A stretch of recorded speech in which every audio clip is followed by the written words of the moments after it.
Hi, I'm Heath with Coburn, and this is the Blitz, a video series that profiles tools that make you money or save you money. I'm here with Jimmy A.H. Devaney. Show us what you got, Jimmy.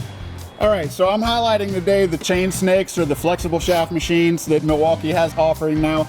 We've got a 35-foot M12 machine and a 75-foot M18 machine. The cool thing about our product is the drive motors to drive these chains are built in. They're built into the machine, so you don't have to use an external tool to spin this cable, and you have both hands operational to be able to clear that drain. A great option for the drain cleaning professional.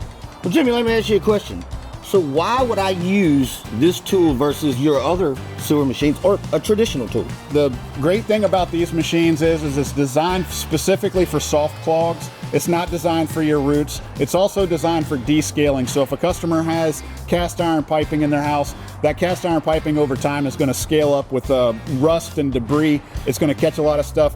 With the chains that we offer with these machines, they're going to spin at a high rate of speed, and they're going to descale the entire inside of that line and make it smooth again for that customer to have less problems down the road. These are great tools. Can't wait to bring them to my plumbers. Thanks, Jimmy. I appreciate all the information. See you next time on the Blitz.